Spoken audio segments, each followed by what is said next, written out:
Hello दोस्तों, तो आज हम कंप्यूटर की दूसरी क्लास करेंगे जिसमें ईमेल पढ़ेंगे। तो ईमेल कुछ इस तरह का होता है जिसमें पहले लेफ़्ट साइड में यूज़र नेम होता है, @ होता है, उसके बाद gmail.com होता है। gmail.com जो ये होता है ये डोमेन नेम होता है और ये जो पूरी ईमेल आईडी है इसमें कुल 320 अक्षर हो सकते हैं। यूज़र नेम @ gmail.com सब मिला के 320 हो सकते हैं। यूज़र नेम है वो 64 अक्षरों का हो सकता है और @ एक होता है और gmail.com अर्थात डोमेन नेम है वो 255 अक्षरों का हो सकता है। जो ये .com है इसे TLD कहते हैं, टॉप लेवल डोमेन कहा जाता है। यहाँ पे है maximum size of an email address, local address 64, एक @ और कंप्लीट डोमेन 255। इस तरह कुल मिलाकर 320 अक्षर होते हैं। ईमेल क्लाइंट में साइन इन करने के लिए आमतौर पर ईमेल आईडी व पासवर्ड की आवश्यकता होती है। आईडी और पासवर्ड की आवश्यकता होती है। जब ईमेल में लॉगिन करने के लिए पासवर्ड मांगा जाता है तो इस प्रक्रिया को प्रमाणीकरण कहा जाता है।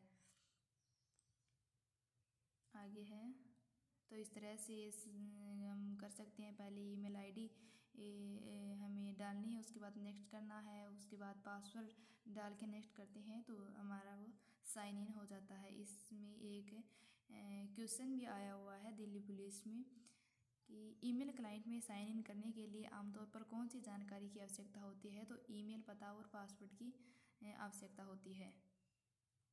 और सेकंड क्वेश्चन है, निम्नलिखित में से कौन सा वर्णों की एक गुप्त स्ट्रिंग है जिनका उपयोग प्रमाणीकरण क्रिया के दौरान उपयोगकर्ता की पहचान सत्यापित करने के लिए किया जाता है, तो वो है पासवर्ड।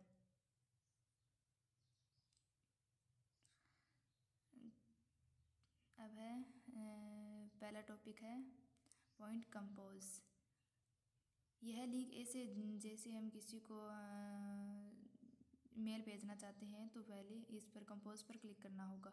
यह लिंक ऐसे पेज को ओपन करता है जहां आप किसी मैसेज को लिख सकते हैं तथा अन्य दूसरे यूजर को प्रेषित कर सकते हैं। सामान्य शब्दों में इसे राइट विकल्प के रूप में समझा जा सकता है। यहाँ पे आप देख सकते हैं ये कंपोज है। कंपोज पे हम क्लिक करेंगे तो इधर ये लिखने के लिए जो है वो खुलकर आ जाएगा और इसमें हम ईमेल एड्रेस वगैरह डाल के लॉगिन मेल भेज सकते हैं।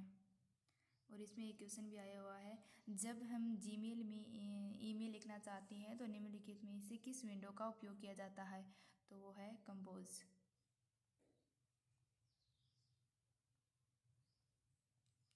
एंड सेकंड पॉइंट है इनबॉक्स। प्राप्त ईमेल को देखने व स्टोर करने के लिए कोई भी ईमेल सर्वप्रथम इनबॉक्स में आता है। जो भी हमें ईमेल आता है वो इनबॉक्स में स्टोर होकर रहता है। इससे क्वेश्चन है, ईमेल मेल बॉक्स में इनबॉक्स का मुख्य उद्देश्य क्या है, तो इसमें प्राप्त ईमेल को संग्रहित करना। ये दिल्ली पुलिस में आए हुए क्वेश्चन है ईमेल से। ईमेल क्लाइंट में कौन सा फोल्डर प्राप्त ईमेल को संग्रहित करने के लिए उपयोग किया जाता है, वो है इनबॉक्स। ईमेल में 3 प्रकार के इनबॉक्स टैब मौजूद होते हैं, जैसे प्राइमरी, सोशल, प्रमोशन वगैरह होते हैं। प्राइमरी में नॉर्मल मेल आते हैं और सोशल में जैसे Facebook, Instagram, Twitter, YouTube activity related mail आते हैं। और प्रमोशन में ये offer, discount, coupon mail related mail आते हैं। एंड थर्ड पॉइंट है आउटबॉक्स।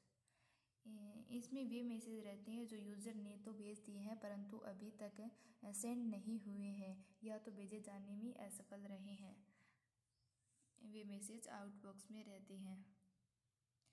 इसमें क्वेश्चन है, निम्नलिखित में से कौन सा क्षेत्र है जहां आउटगोइंग संदेश या ऐसे संदेश जो भेजने की प्रक्रिया में है या जो भेजे जाने में विफल रहे हैं संग्रहित होते हैं। किस में संग्रहित होते हैं, आउटबॉक्स में रहते हैं।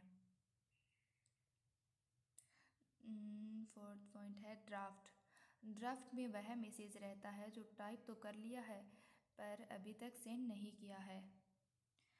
ये व्हाट्सएप पे भी होता है कि हम किसी मैसेज को टाइप तो कर लेते हैं लेकिन जब तक वो सेंड नहीं कर देते हैं वो ड्राफ्ट की श्रेणी में रहता है। इसमें ये क्वेश्चन है, आप जो भी संदेश लिख रहे हैं उसे तब तक क्या कहा जाता है जब तक उसे भेज नहीं देते हैं या ट्रेस में नहीं डाल देते हैं, तो उसे तब तक ड्राफ्ट मैसेज या ड्राफ्ट मेल कहा जाता है। जंक स्पैम मेल, ये विभिन्न व्यावसायिक प्रतिष्ठानों के विज्ञापन के संदेश होते हैं जिन्हें जंक मेल कहा जाता है। इसमें क्वेश्चन है, निम्नलिखित में से किस फोल्डर में ऐसे अपार्थित और अवांछित जंक ईमेल होते हैं जो प्राप्तकर्ताओं की एक बड़ी सूची को अव्यवस्थित तरीके से थोक में भेज देते हैं?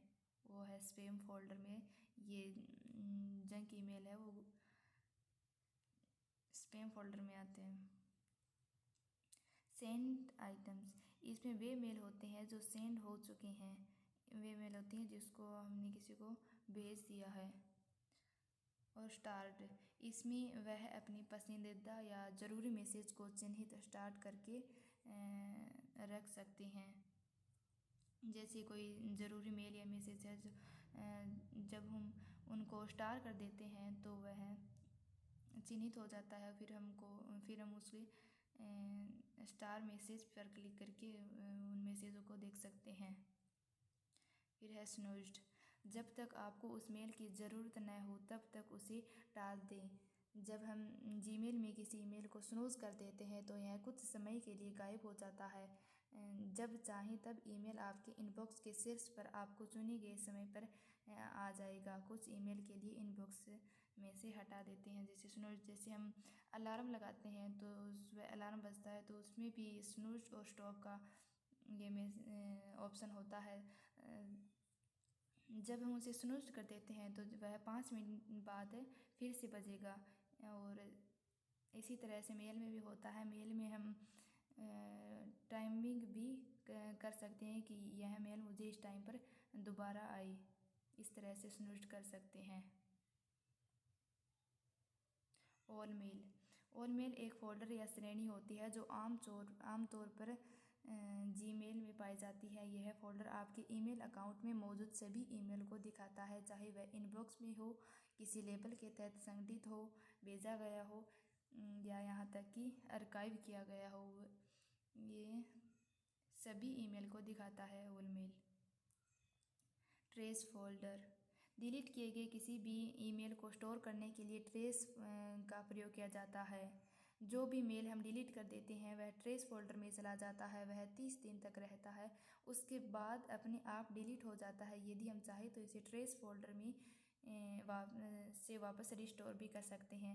यह हमारे फ़ोन में भी होता है जिसमें रिसाइकल बिन या रिस्टोर या ट्रेस करके होता है, जिसमें हम किसी भी पिक्चर या मैसेज को डिलीट कर देते हैं तो वह 30 दिन तक वहाँ रहता है, उसके बाद वो ऑटोमेटिकली डिलीट हो जाता है। 30 दिन के अंदर तो हम उसे वापस रिस्टोर कर सकते हैं।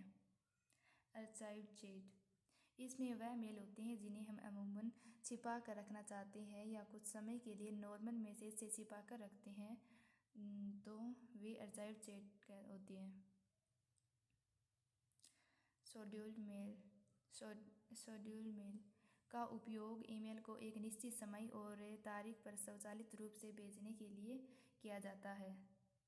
रिप्लाई, जब आपको कोई मेल प्राप्त होता है हम रिप्लाई के ज़रिए उसका जवाब देते हैं। किसी को जैसे कोई मैसेज आता है तो हम उसको वापस रिप्लाई करते हैं तो वही रिप्लाई होता है, वापस जवाब देते हैं। तो इसमें क्वेश्चन है, किसी ईमेल का उत्तर देते समय उत्तर और सभी को उत्तर के बीच का अंतर क्या होता है? तो सेकंड ऑप्शन होगा, उत्तर केवल मूल प्रेषक को प्रतिक्रिया भेजता है जबकि सभी को उत्तर मूल ईमेल के सभी प्राप्तकर्ताओं को प्रतिक्रिया भेजता है।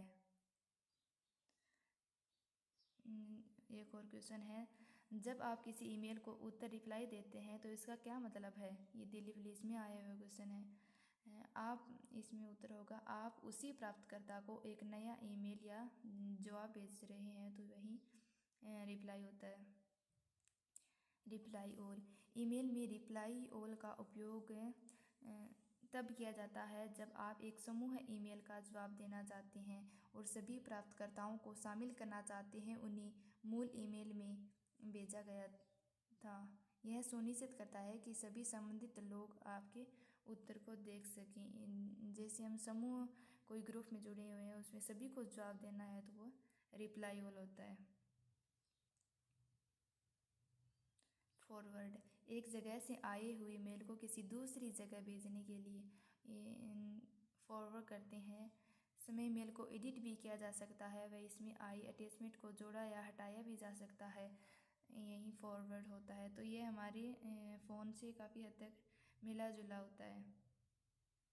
फ़ोन में जैसे मैसेज वगैरह व्हाट्सएप में इस तरह के होते हैं। 2, इसमें वह ईमेल एड्रेस डाला जाता है जिसे मेल भेजना हो, उसे खाली नहीं छोड़ा जा सकता। ईमेल में जिसमें 2 होता है, इसमें हम वह ईमेल आईडी डालते हैं जिससे हमें कोई मेल भेजना होता है। अगर इसमें 2 में हम कुछ नहीं, ईमेल एड्रेस वगैरह कुछ नहीं डालते हैं तो ये मेल भेजा भी नहीं जा सकता है।